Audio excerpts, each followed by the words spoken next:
오늘 저는 본문 빌립보서 4장 6절에서 7절 말씀을 근거로 말씀의 제목을 한번 따라해 주시기 바랍니다. 행복 실천법. 행복 실천법. 네, 이런 제목으로 여러분과 함께 은혜를 나누고자 합니다. 지지난주에도 행복 실천법 이 제목으로 말씀을 드렸는데 진주 얘기 생각이 나시죠? 그 비유, 천국의 비유 생각나실 것입니다.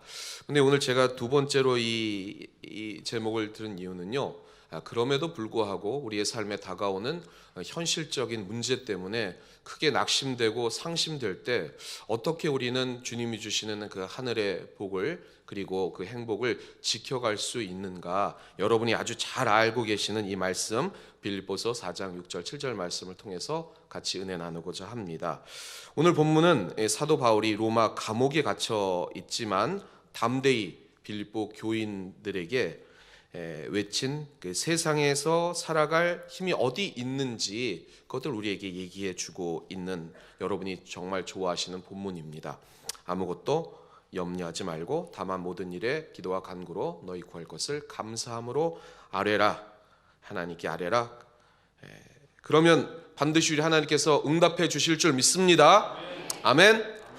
그런데 오늘은 그렇게 말씀하시지 않고 기도하면 우리의 문제와 소원에 당연히 하나님께서 응답해 주십니다. 우리 좋으신 하나님께서 정한 때 응답해 주십니다. 그런데 오늘 본문은 기도하면 채워주신다가 아니고 기도하면 우리 마음과 생각을 지켜주신다라고 얘기를 하고 있습니다.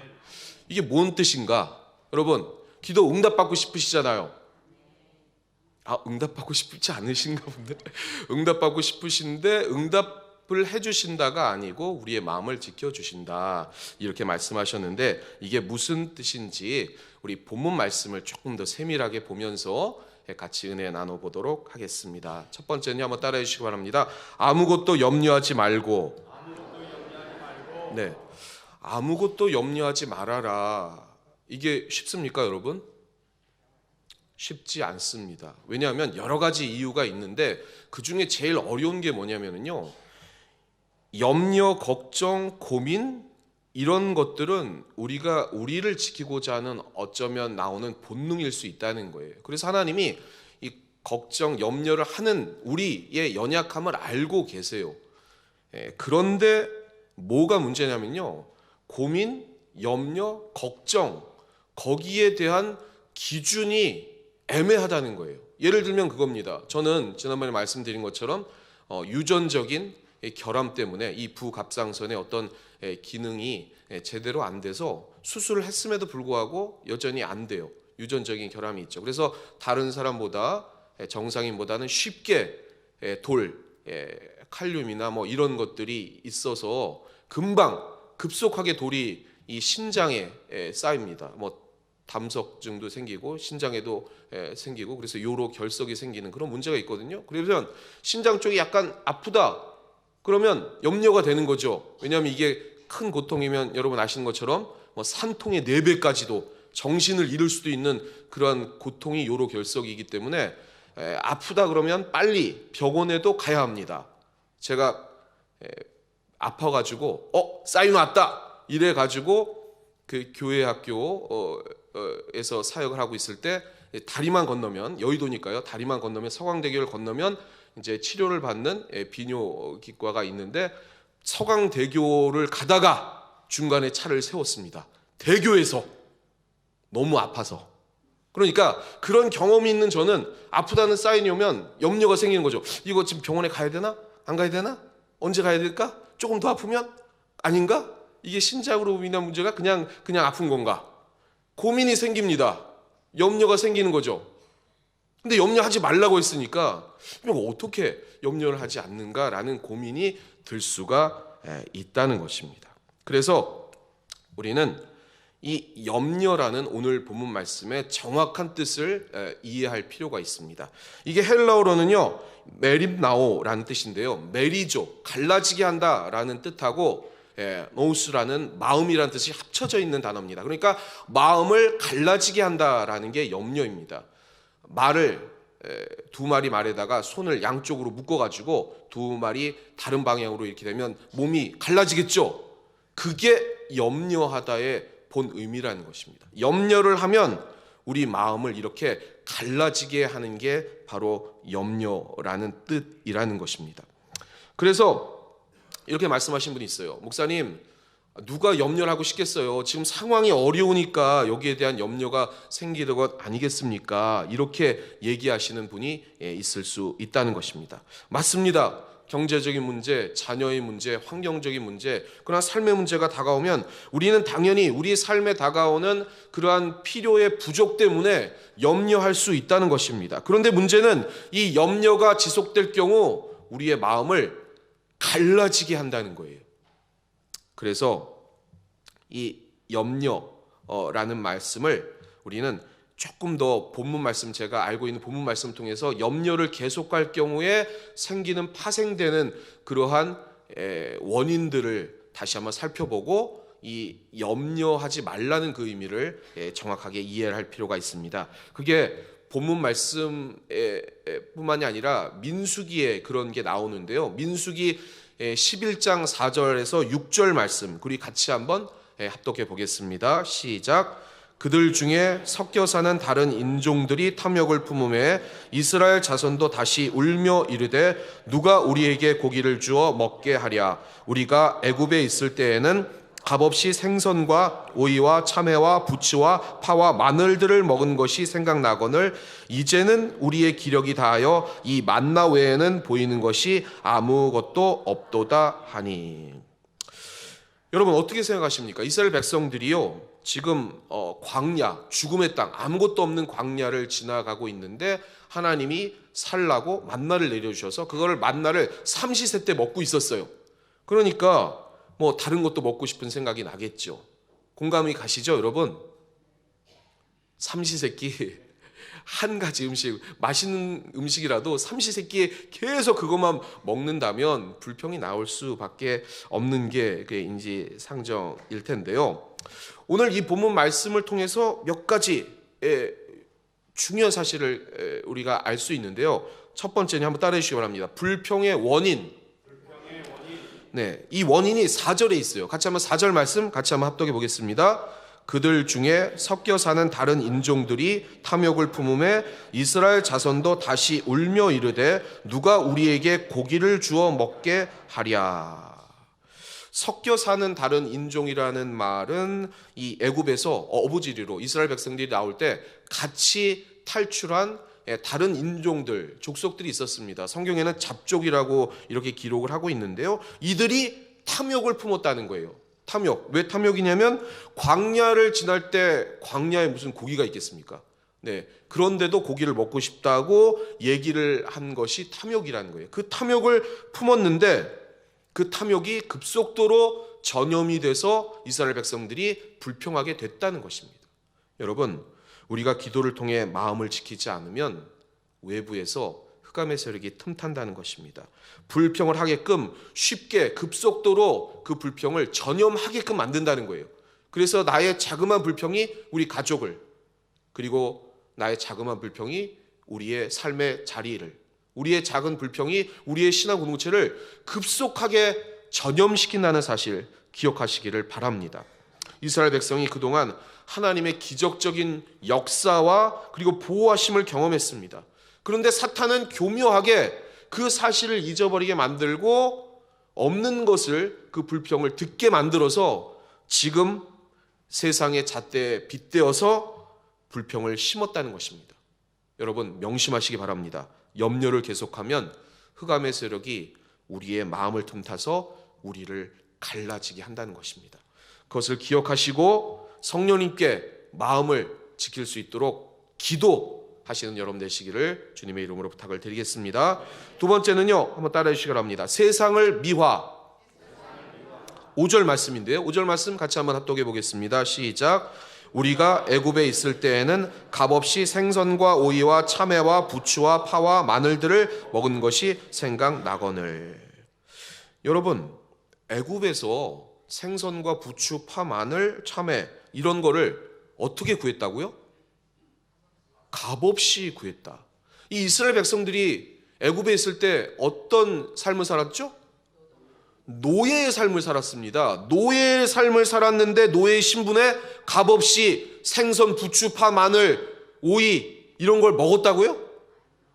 네, 여러분, 흑암의 세력은요 항상 우리에게 이러한 염려를 계속하면 세상은 살기 좋은 곳이라고 우리를 거짓으로 유혹하고 허위로 과장하게 돼 있습니다. 기도를 통해서 성령님께서 우리의 마음을 지켜주시지 않으면 세상이 좋아 보입니다. 그리고 세상이 잘 그쪽으로 가는 것이 우리의 삶에 유익하다고 날마다 현혹한다는 거예요. 그러나 여러분 명심하십시오. 이 세상은 죄의 노예에 있는 상태고 멸망이 확정되어 있는 것이 바로 이 세상이라는 것입니다.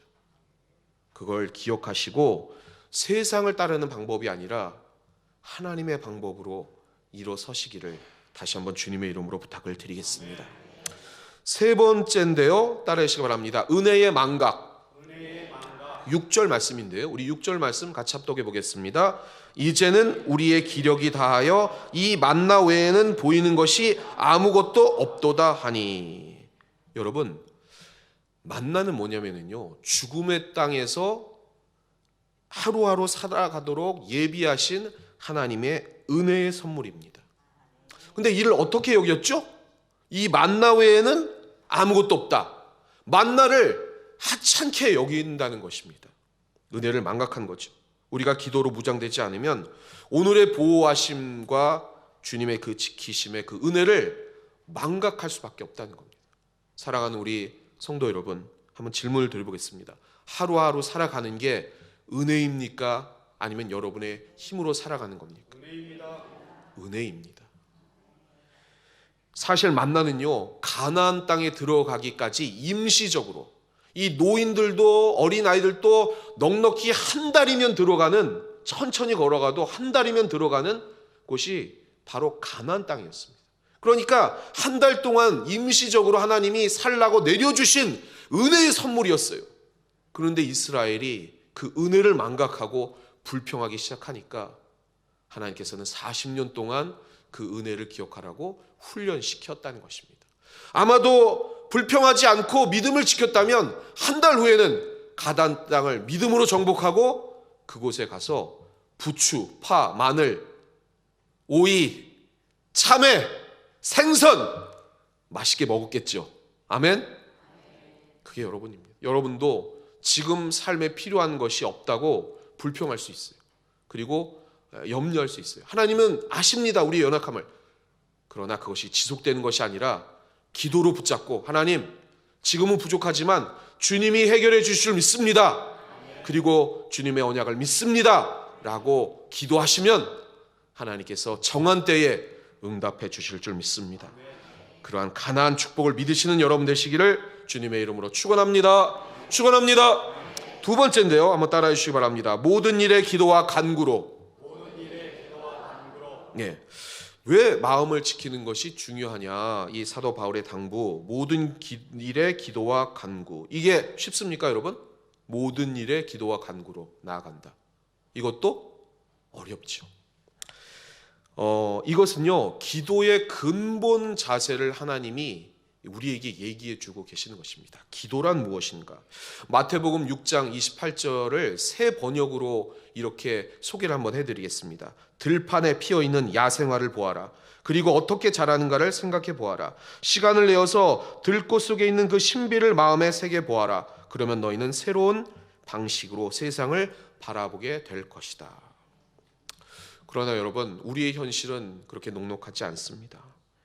하나님이 베풀어 주신 그 은혜와 기적과 그 경이로운 세계에 대해서 너무도 눈에 멀고 무감각해져 있는 게 우리라는 것입니다.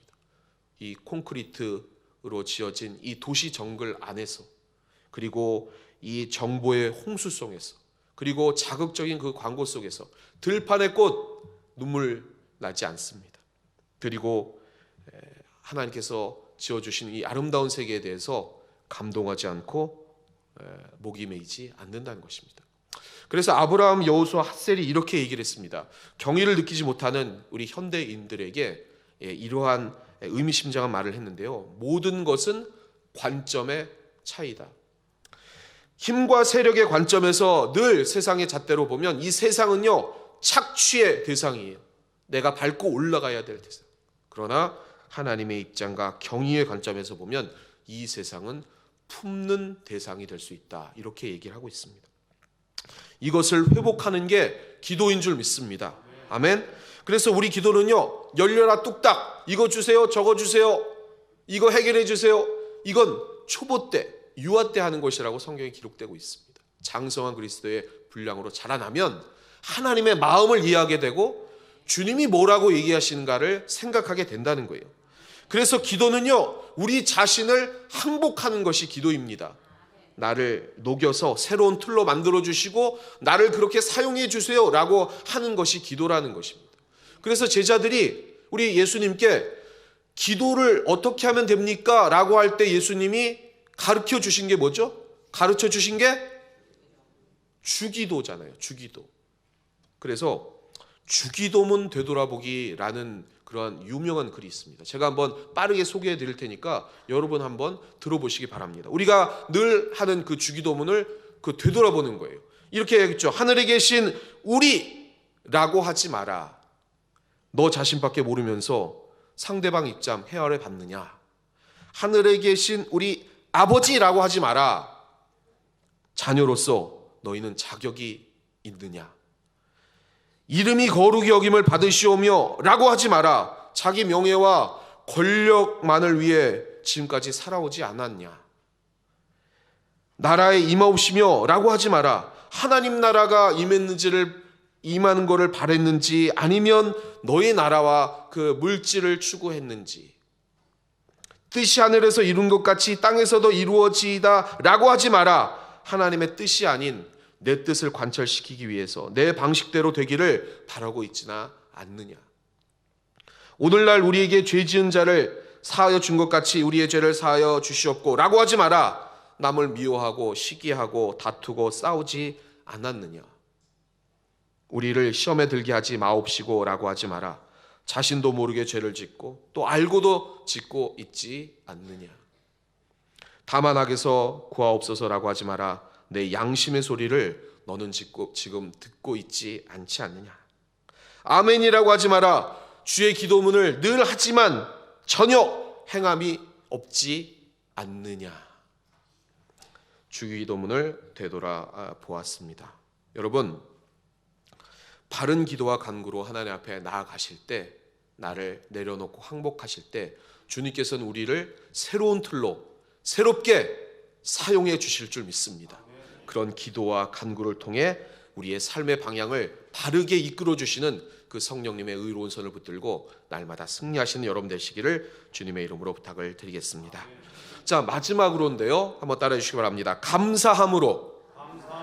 감사함으로 아뢰라고 얘기를 했죠. 여러분, 이 감사하는 것, 이 사도 바울의 이 마지막 당부, 이것도 쉽나요?